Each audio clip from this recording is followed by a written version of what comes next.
তাহলে চাচা ওই যে যেটা বলতেছিলাম আপনার 200-250 মন প্রতি বছর পেঁয়াজ পান, 70-80 মন পাট পান, খরচা কেমন হয় খরচা বাবা ধরেন 1 লাখ 1.5 লাখ টাকা হবে প্রতি বছর? প্রতি বছর 1 লক্ষ 1.5 লক্ষ 1 লক্ষ 1.5 লক্ষ টাকা খরচা হয়। খরচা হয়। আর কামাই কেমন হয়, মানে বিক্রি কেমন হয়? বিক্রি ধরেন 5-6 লক্ষ টাকা, 5 আচ্ছা, লক্ষ 6 লক্ষ টাকা বিক্রি যায়। এখানে 1 লাখ 1.5 লক্ষ কি নিজেই একাই তো কাজ করেন না, আপনার তো একটা কামলা নিয়ে তো কাজ করতে হয়। ওরে বাবা একটা কাজ করা যায় নাকি? একটা কাজ করলে ফসল হয় নাকি? ঠিক আছে, এই 1-1.5 লাখ টাকার ভিতরে কি ওই আপনাদের কামলার মজুরি? কামলার মজুর হুম। 1 লক্ষ ধরেন না, এই যে সিজন মতো এখন এই যে ধান লাগাবো, এখন এসে বাজারে কামলা নিয়ে যাবো, এক বাজার রাখবো, ধান লাগাই টাকাই কমপ্লিট করে ছেড়ে দেবো, চলে আসবে। আবার ওই যে অল্প টুকটাক নিড় লাগবে, আতান লাগবে, ওটা নিজেরে করি, কিংবা দেশের 2 দিন হলাম, এইভাবে করি। আবার যে সময় বড় চাপ হবে ওই সময় বাজারে এসে কামলা নিয়ে যাচ্ছে। আপনি মানে সিজন অনুযায়ী তো চাষ করেন, ধরেন এখন কি চাষ চলতেছে? এখন কোনো চাষ চলতেছে না, এখন হলো বর্তমান হলো পাট আছে, পাট পাট তো কিছুদিন আগে লাগানো হয়েছে, বোনা হয়েছে। বোনা হয়। এই পাট এখন মনে করেন যে বর্ষা যখন চলতেছে তখন এটা কাটা হবে। এখন তো মানে কি পাট কাটার সিজন চলতেছে? হ্যাঁ, এখন পাট কাটার সিজন চলতেছে, মানে বাঁশ, ওর ভিতর দিয়ে বাঁশ দিই আমরা, হুম। ওই বাঁশ কাটবা লাগছি। আর আষাঢ় মাসের যে দিক সব কেটে গেলাম। আষাঢ় মাসে? আষাঢ় মাসের এই চলমান আছে না, এই জেরে সব কেটে লাগবে বাড়তে গেলে সব, এবং কাইটা পরে এগুলো জাগ দিবেন? জাগ দিয়া ওইটা জাগ দিয়া বেচবো, কিনবো। আর ওই যে জমিতে কাইটে আনবো না, ওই জমি চাষ করে বালাম ধান লাগাই দেবো। কি ধান? বালাম ধান। বালাম ধানটা কি? ধান আছে, বালাম ধান আছে, আপনার ওই হাইব্রিড আছে। ও বুঝছি, এটা কি অগ্রহায়ণে যেটা উঠবে সেটা? হ্যাঁ, কার্তিক অগ্রহায়ণ মাসে উঠবে। আচ্ছা আচ্ছা, এটা কার্তিক অগ্রহায়ণ মাসে উঠলে তো আপনার এটাকে আমন দানও বলে মনে হয় নাকি? রূপা, হ্যাঁ রূপা মুখা। হ্যাঁ হ্যাঁ, আমন আমন ফসল বলে ওটাকে। আচ্ছা, এটা কি লাগাবো, কি কি জাতের ধান লাগান? হাইব্রিড লাগাই, তারপরে এজেট লাগাই, দানি গোল্ড লাগাই, ওই 28-29 এগুলো লাগান না? 28 লাগাই, 29 না, 28-29 হলো ওই সময় পুষ মাসে লাগাই। পৌষ মাসে, যেটা হচ্ছে কি আপনার বোরো হয়, বড় বড় চাষ। বোরো সিজনে বল। হ্যাঁ, ওইটা হলো পুষ মাসে। তাহলে পেঁয়াজটা কখন করেন? এই হলো পুষ মাসে, মানে কার্তিক মাসে কত ফেলাবো, বীজ ফেলাবো, তো পুষ মাসে পহেলা পুষি লাগানো শুরু করবো। তারপর এটা হাতে তুলেন কখন, মানে তুলবো যে আপনার চৈত্র মাসে। চৈত্র মাসে? হ্যাঁ, চৈত্র মাসে 12, 13, চৈত্র মাসের মধ্যে আর কি তুললে সারবো। চৈত্র মাসের মধ্যে তুললে সাইজে আবার ওই জমিতে কাটবো নিয়ে দেবো।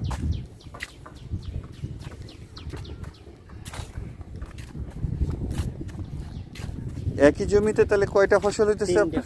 3টা ফসল। পুরোভাবে 3টে ফসল। পৌষ বা ওই সময়ে লাগানো হয় আপনার পেঁয়াজ। পেঁয়াজটা যাওয়ার পরে ওই জায়গাতে লাগান কি? পাট, পাট। পাটটা যাওয়ার পরে ওই জায়গায় লাগানো হয় ধান, ধান। ধান ফল। মানে 3 জাতের ফসল একই জায়গায়। একই জায়গায় 3 এগুলো কি চাচা মানে কিরকম জমি, নামা জমি মানে না চরের জমি? একটা পেলে মাঠ, পেলে মাঠ। হ্যাঁ। প্রত্যেক জমিতে আমাদের সেটগার আছে, প্রতি জমিতে সেটগার আছে। ওই যার একটা এরিয়া সেটগার। সেট মানে কি? এই যে স্যালো মেশিন, স্যালো মেশিন ছিল না? ও পানি তোলার মেশিন। পানি এই পানিটা তোলেন কোথেকে? মাটির নিচ থেকে? মাটির নিচে মাটির নিচে মানে পাইপ গাড়ি নিছেন? পাইপ গেড়ে নিচ্ছে। এটা কি বিদ্যুতে আপনার আসে নাকি আপনার কি আছে এমনি? আপনারা ডিজেল দিয়ে তোলেন? হ্যাঁ, যার অনেক জমি সে বিদ্যুৎ কি করবার লাগছে, আর আমরা এখন তো বিদ্যুৎ পাইনি। আপনারা কি এখনো বিদ্যুৎ পান নাই? না, মাঠে বিদ্যুৎ পাইনি। বাড়িতে পাইছেন তো? বাড়ি আমার বিদ্যুৎ। আচ্ছা, মানে বাড়িতে আপনারা বিদ্যুৎ পাইছেন, মাঠে হয়তো পান নাই, মাঠে পাইতে হয়তো একটু সময় লাগবে, বাড়ি থেকে আপনার মাঠে ওদিকে নিতে হবে। নিতে হবে। এটা আপনাদের মানে স্থানীয়দের সাথে, স্থানীয় যে বিদ্যুৎ অফিস হ্যাঁ হ্যাঁ তাদের সাথে যোগাযোগ করলে আপনারা পাবেন আশা করি। মাঠে সেরকম এই পদক্ষেপ নেই আচ্ছা না, অল্প অল্প জমি তো হুম। আমার ওই ডিজেলে চলবা লাগছে। ডিজেলে হ্যাঁ। আর ইয়ে দিতে আপনার বেশি সেচ লাগে না, দুইটা সেচ দেবেন, দুই সেচে ইয়ে থাকবে। তাই? হ্যাঁ। আর এই বালাম বালাম লাগাবো না, হ্যাঁ। বালাম হয়তো দুই চার সেচ খাবারও পারে, নাও পারে। বুঝলেন, সেচ লাগালে পাটের সময় একটু বেশি, পাট জমাবার সময় একটু বেশি সেচ লাগে। আর এই যে আষাঢ় শ্রাবণ মাসে বৃষ্টি বাদল হইলে সেচ লাগবেই, অটোমেটিক আল্লাহ ধান দিয়ে দিবে। আষাঢ় শ্রাবণ মাসে? হ্যাঁ, হুম। আল্লাহ ধান দিয়ে দিবে অটোমেটিক। তা অবশ্যই ঠিক।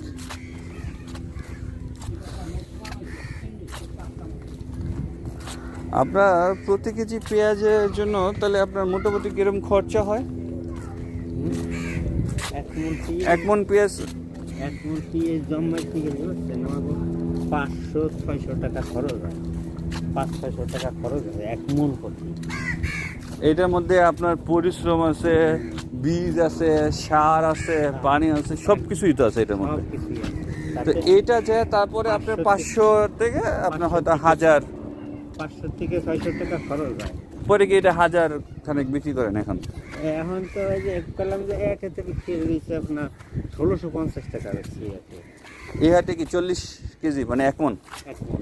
তো ভালো দর পাইছেন তাহলে এবার, এই একটা ভালো দেখা ভালো। আলহামদুলিল্লাহ। আর আগে বেশি আমরা প্রথম যাতে তুলছি না, হ্যাঁ তাতে বেশিলাম 1300 টাকা, হ্যাঁ। 1300 টাকা। মাছ এবার বিক্রি হয়েছিল 800, 900, 1000। এখন আবার দাম বেড়ে গেছে, এই 2 দিন পেঁয়াজের দাম বাড়ছে।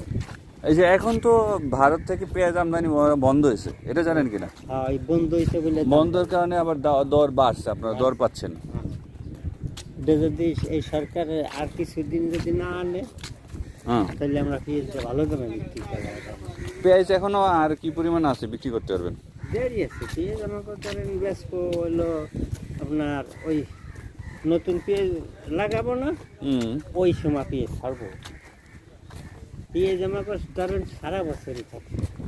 ওইগুলো কি গোদাম বা গুদামজাত করে রাখেন বা কোথাও ওই কেটে তুলে রাখেন? ঘর আছে, বড় ঘর আছে, হুম। তো ঘরের মধ্যে বাঁশ কেটে বানাইছি নিজের ঘরেই রাখেন, নিজের ঘরে। সংরক্ষণটা করে নিজের ঘরে। নিজের ঘরে উপরে চাং পাতা আছে, বানার পর দিয়ে পেঁয়াজ বিছিয়ে রেখেছি। ও 2 বছর থাকলে আপনার পেঁয়াজ নষ্ট হবে না। 2 বছর থাকলে হ্যাঁ। পেঁয়াজ গজা যায় না পাতা? না, পাতা ফাতায় না, পাতা গজা হলো যে সময় উত্তরে বাতাস ছাড়বে, উত্তরে শীতে যে সময় বাতাস ছাড়বে না, ওই সময় হলো পাতা গজায়। আর পেঁয়াজ যদি ঘুরে খান তাহলে 2 বছর থাকলেও ইয়ে হবে না। যাদের সাথে আজকে দেখা হয়ে আমি অনেক কিছু জানতে পারলাম, ঠিক আছে? আপনার আমার সাথে দেখা হয়ে ভালো লাগছে, আসলে কিছু নতুন জিনিস জানলাম। মানে আমরা তো, আপনি পেঁয়াজ জন্মান আর আমরা পেঁয়াজ খাই, হ্যাঁ, আর আমাদের ওদিকে খুব একটা পেঁয়াজ হয় না। আমার বাড়ি ময়মনসিংহ। ময়মনসিংহ, হ্যাঁ ময়মনসিংহ। হ্যাঁ, ওই যে সিলেটের কাছে। সিলেটের কাছে না, ধরেন সিলেটের কাছেই বলতে পারেন হয়তো। সিলেট বিভাগ আমাদের বিভাগ পাশাপাশি, ময়মনসিংহ আলাদাই একটা বিভাগ। ময়মনসিংহের নাম শোনার কথা আপনার হয়তো। ময়মনসিংহ ঢাকার উত্তরে, ময়মনসিংহ গাজীপুর পার হয়ে যাওয়া লাগে। ময়মনসিংহ গিয়েছিল নৌপথে। ময়মনসিংহ গেছেন? ময়মনসিংহ কোন জায়গায় গেছেন? ময়মনসিংহ আপনার ওই যে শাহজালালের মাজার আছে না? না, ময়মনসিংহে তো শাহজালালের মাজার নেই। শাহজালালের মাজার হচ্ছে কি আপনার সিলেট। সিলেট না? হ্যাঁ, আমরা সিলেটে। দিল্লির মধ্যে ছিলাম। হ্যাঁ, দিল্লির মধ্যে ছিলাম, বিল? জায়গাটা হ্যাঁ মনে নাই, লোকে গেছিলাম তো। ওই দিল্লির মধ্যে থাকি আমরা দাম কাঠ করেছিলাম আচ্ছা আচ্ছা। ময়মনসিংহ। তো বহু কাল লাগে, তাই লোকে গেছিলাম। আমাকে বাড়িতে আসতে লাগছিল 14 দিন। ওইটা হয়তো তাহলে আপনি ভাটি এলাকায় গেছিলেন, আমাদের ময়মনসিংহের পাশে যে কিশোরগঞ্জ, তখন তো এটা ময়মনসিংহের মধ্যেই ছিল, হয়তো তখন গেছিলেন। ওই কিশোরগঞ্জ ভাটি এলাকা, নেত্রকোনা ভাটি এলাকা কিছু আছে, হাওড় এলাকা, তারপরে হচ্ছে কি সুনামগঞ্জ হাওড় কিছু এলাকা আছে, ওদিক তোদিক হয়তো গেছিলেন। ওদিকে গেছিলাম, কিন্তু ওখানতে আবার আইসি সিলেট ওই মাজারে গেছিলাম, যে একটা মাজার আছে না, হ্যাঁ হ্যাঁ গজার মাছ থাকে, গজার মাছ থাকে, কবুতর আছে, কবুতর আছে, ওই মাজারটা দেখা গেছিলাম হাইটিয়া। হাইটা। হ্যাঁ, তা সারাদিন হাঁটছিলাম, হাইটে সে মাজারে গেছিলাম বিকেলবেলা, আবার সেই মাজার দিয়ে বুঝছেন, আবার ফিরে এসেছিলাম রাত্রির 12টা একটা হয়েছিলাম, আবার সেই বাসায় আসছি লোকে। এই হলো ময়মনসিংহ গেছিলাম। আপনাকে ময়মনসিংহ তো বেশি হয় হলো আলুর চাষ, আর সে ধানের চাষ। আমাদের অঞ্চলে বেশি ধান হয় ওদিকে, হ্যাঁ, ঠিক আছে। ধানই কাটা গেছিলাম। আপনার ওদিকে ওই রবি শস্যটা খুব একটা হয় না আপনাদের, যে এই এক সময় পাট হইতো অনেক, ঠিক আছে, এখন পাটও কেউ করে না, এখন বেশিরভাগ মানুষ হচ্ছে ধান করে, ধান কাটা। ঠিক আছে। আপনার যেমন হচ্ছে 3টা ফসল করেন, আপনার কি বলে ওই পেঁয়াজ, পাট, ধান করেন। আমাদের এখানে এত হয় না, আমাদের এখানে ধানটাই মূলত ধানটাই করে বেশিরভাগ। আমরা আগে খুবই একটা ঠেকা ছিলাম, খুবই ঠেকা ছিলাম। আমরা এই ক্যাপাসিটি পাইতাম না, জন্মাবার পারতাম না। এখন বর্তমান আল্লাহ ক্যাপাসিটি দিচ্ছে, বুঝবার দিচ্ছে, জন্মাইতে কোনো সমস্যা লাগে না। তবে আমাদের এখানে যেসব এলাকা আছে, চর অঞ্চল কিছু জায়গা আছে যেখানে হচ্ছে আপনার বেগুনটা হয়। ঢাকা শহরের বেশিরভাগ মানে বেগুন আমাদের ওখান থেকে আসে। ধান হয়, বেগুন হয়, আর ওই শস্য খুব একটা হয় না। আপনার নামটা কি? আমার নাম হলো আফজাল মোল্লা। হ্যাঁ, আফজাল মোল্লা। আফজাল মোল্লা। চাচার বয়স কত হবে? বয়স তো আমার 60-এর উপরে, 60-এর উপরে। 60-এর উপরে ছাড়া 60 বছর এই প্রথম ঢাকা শহরে আসা নাকি? 60 বছর প্রথম আসলে কেমন লাগতেছে? মানে ভালোই লাগছে। তা 60 বছর পরে কেন, এতদিন কেন আসা হয় নাই? আসেনি ধরেন সেরকম আত্মীয় নাই, আর আসবো কোন জায়গায়, একটা জায়গা লাগে না, আইসে উঠবো কোন জায়গায়, সেরকম কোনো আত্মীয় ছিল না, আর তেমন কোনো ভাবও ছিল না। এখন এটা কাটা বলতে ধরেন একটা ছেলে গেছে আমার নিজে, আপনার ছেলে কয় ছেলে মেয়ে? আমার মেয়ে হলো 5টা, ছেলে 2। এখন আগে তো খুবই একটা ছিলাম, নর্মাল ছিলাম। এখন যে কাল্লা একটু উঠেছে, এই দিনে যে মেয়েটা টাকা দিয়েছে গুরবাটে আসছে মেয়ে বিয়ে দিচ্ছেন কোথায়, ঢাকাতে নাকি? ঢাকায়। ঢাকা কোন জায়গায়? ওই যে করলাম ওই যে আপনার ওই জায়গায় মেয়ে বিয়ে দিচ্ছে ফরিদপুরে আছে, কিন্তু জামাই খায় ঢাকা। আচ্ছা আচ্ছা, বুঝতে পারছি। আপনার জামাই এখানে কাজকর্ম করে বা এখানে থাকে? এই গার্মেন্টসে গাড়ি চালায়, আলহামদুলিল্লাহ, ভালো তাহলে। প্রাইভেট কার চালায়। তাই এই 60-70 বছর পর যে টাকাটা দিল চাচি আছে না, উনারে নিয়ে আসতেন ওর বাবা, তারে আনাতে কেন? কেন? সে বাস উঠলি যে বমি হচ্ছে, অন্যরকম আনাতে কেন? ফরিদপুর নিয়েছিলাম ডাক্তারের কাছে, 5-6 বার বমি করছে। বাড়ি থেকে ফরিদপুর পর্যন্ত যেতে 5-6 বার বমি? ডাক্তারের কাছে আনছিলাম, এই জন্য সে বাড়ি খেলাম। খোলা মেলা মানুষ তো, এই জন্য এইসব চড়তে পারে না। ঢাকা শহরে আর নাই, এই জন্য এটা হয়েছে টাকা আনবো না ওই ওদিকে নামছিলাম না মা, আমরা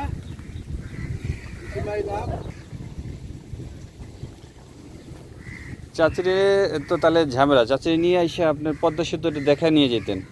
ওর বাবা ভুল হয়ে যাবে, পদ্মা সেতু দেখতে না, হুম, দেয়নি কিন্তু যদি সুযোগ পাই, পদ্মা সেতুটা আমাকে বাড়ি কাছে, ওদিক থেকে দেখা নিয়ে আসবেন। ওই দিক থেকে কাছে আছে।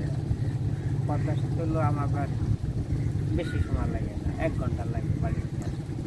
তাহলে পদ্মা সেতু হওয়াতে তাহলে কি এখন আপনাদের কি মানে কেমন উপকার হইলো কি কিছু? পদ্মা সেতু হওয়াতে মানে আমাকে বোধ হয় ওই লাইনে তো আপনি জান নাই, আমার বললো নবকাম পল্লী কলেজ, নাম শুনছেন? নাম শুনছি মেবি, কিন্তু যাইনি। নবকাম পল্লী কলেজ, 4টে থানার বর্ডার আমার এক জায়গা যদি যান না এরকম সাইডে থানায় ঘুরবো হবেন একবারে সাইড থানা ঘুরাই কি থানা? নবকাম পল্লী কলেজ, নর্থ হলো নগরকান্দা, হ্যাঁ, নর্থে নগরকান্দা, আচ্ছা আচ্ছা, নতে নগরকান্দা। আর বথ হলো বনবাড়ি। আচ্ছা, বতে বলমারি। হ্যাঁ, আর নবকাম পল্লী কলেজ পথ হইলে আপনার কাশিয়ানি, হুম, পথে কাশিয়ানি। পতে কাশিয়ানি? হ্যাঁ পতে কাশিয়ানি কেমনে হইলো? হ্যাঁ, নবকাম পল্লী কলেজ। আচ্ছা, তো নর্থে হইলে আপনার নগরকান্দা, বথে বলমারি, আর পথে পল্লী, আর পথে কাশিয়ানি। নবকাম পল্লী কলেজ। ওই কলেজে গেলে 4 থানা চলে যায়। আচ্ছা আচ্ছা আচ্ছা, সুন্দর। আপনাদের জিনিসপত্র মালামাল যা আছে চাষাবাদের এখন তো খুব সহজেই ঢাকা শহরে চলে আসতে পারে। একেবারে সহজে টাকা চলে যাবে। হুম, সহজে আগে তো এগুলো আসতে অনেক সময় লাগে। অনেক সময় লাগে।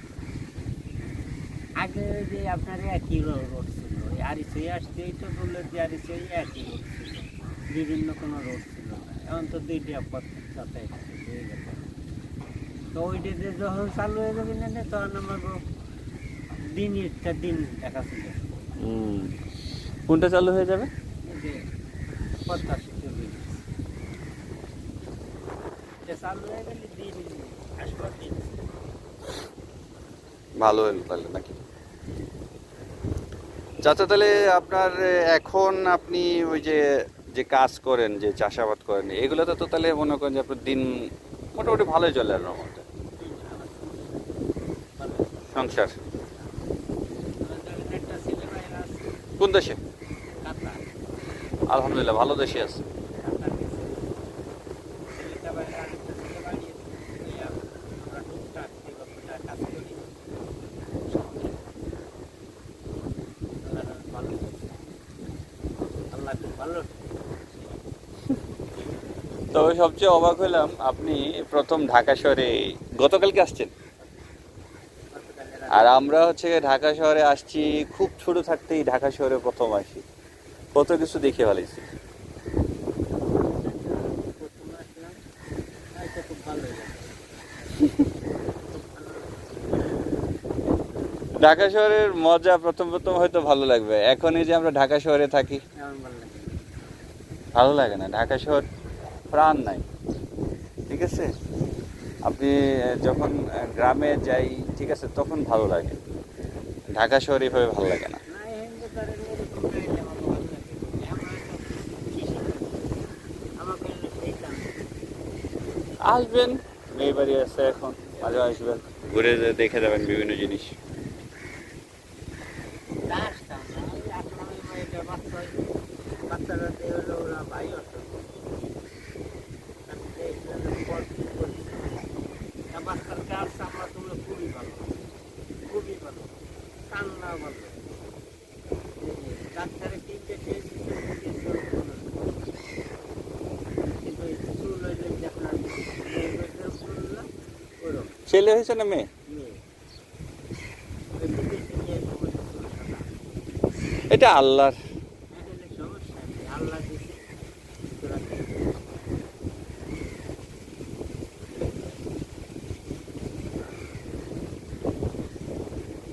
ঠিক আছে চাচা, আপনার সাথে কথা বলে অনেক ভালো লাগলো। ঘুরেন, দেখেন ঢাকা শহর। কালকে চলে যাবেন পদ্মা সেতু দেখতে? আর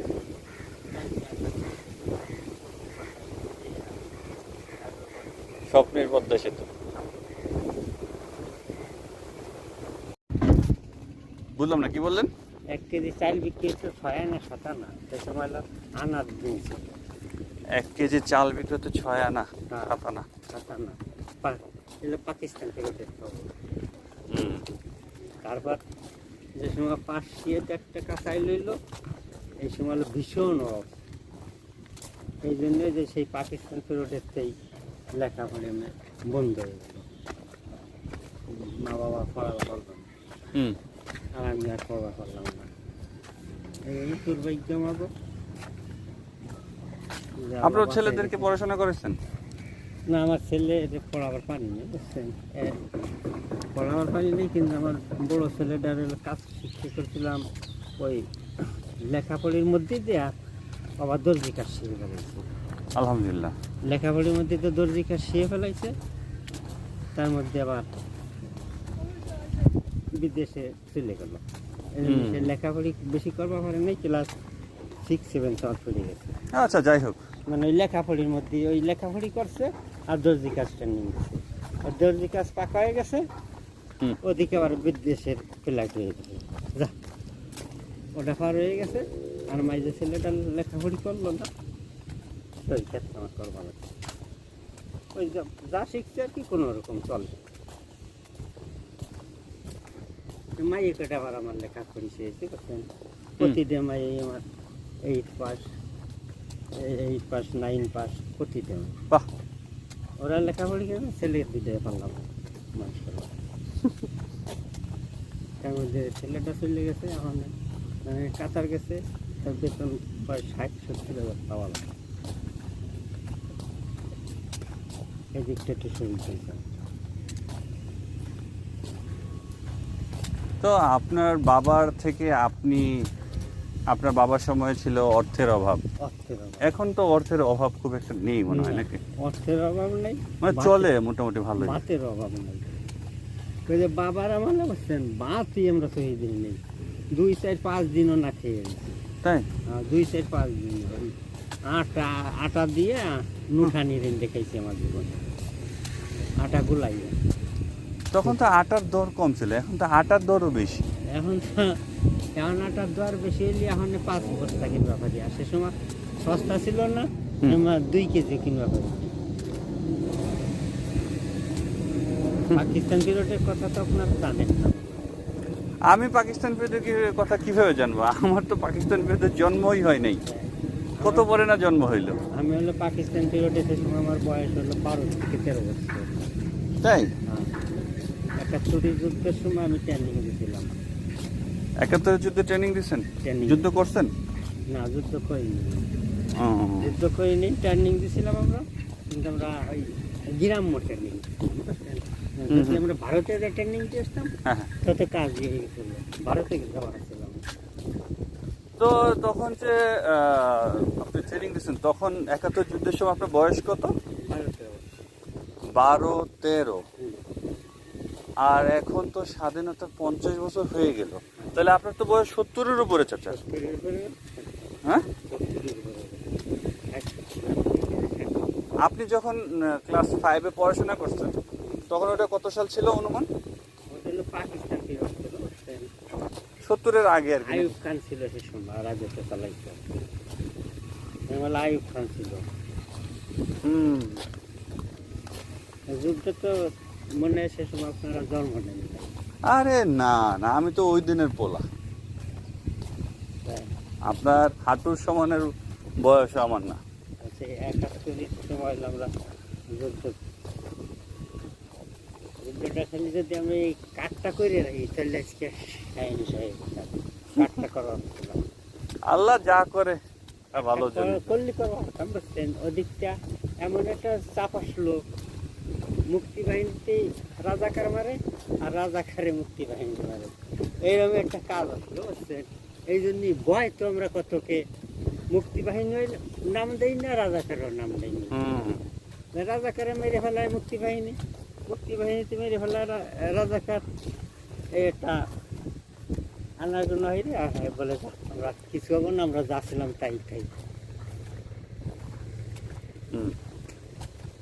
সে মুক্তিবাহিনী কোনটা থাকলে তাতে পাবে, কিন্তু যে বয়স ছিল কোন সময় ফুটিয়ে দেয় রাজাকার।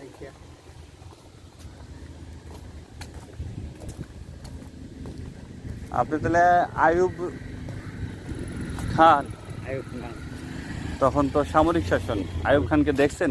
মানে ওই সময় কি না দেখার তো ছবি দেখছেন? ছবি দেখছেন। আর বঙ্গবন্ধু? বঙ্গবন্ধুটা আমাকে বাড়ি খেলতেই বেড়াইছে। বঙ্গবন্ধু তো আপনাদের বাড়ির কাছের লোক, তাকে দেখছেন বাস্তবে? বাস্তবে দেখছি, আমাকে ওখানে এসে 3বার মিটিং করছে। কেমন লোক ছিলেন? ভালো লোকটা, হ্যাঁ, ভালো ছিল। দেশের জন্য কিছু করে গেছেন না? সেই তো করে গেছে এর কার অনুদান? অনুদানই তো সে বঙ্গবন্ধু। হুম। আমাকে তো খাইয়ে ফেলেছে পাকিস্তান সরকার। পাকিস্তান সরকার তো খাইয়ে ফেলেছে। এত বড় জন ছিল পুরুষ, হুম। এত বড় পুরুষ ছিল যে 72 ঘন্টা তারা বরফের মধ্যে রেখে চললো। 72 ঘন্টা হুম। বরফের মধ্যে রাখছিল, হুম। তাও সে মরছিল না। যাই হোক, আল্লাহ ওনাকে বেহেশত নাসিব করুক। উনি ভালো মানুষ ছিলেন, ওনার জন্য আমরা এই দেশ পাইছি। দেশটাই তো ওনার জন্য দেখা যায়। আর না আমরা স্বাধীন দেশটা পাইতাম নাকি? না, তা অবশ্য না, ওনার জন্য স্বাধীন দেশ পাইছি, এটাই তো অনেক। স্বাধীন দেশটা আমরা কোনো দিন ওনাকে মাইরেও ফেলাইছে। মাইরে বলেছে মারাটা ঠিক হয় না এরকম। কি কব জানেন, আইনের গতি চলে, আইনের গতি। যদি শেখ সাহেব তার হুম। ছেলের বিচারটা করতে বুঝতে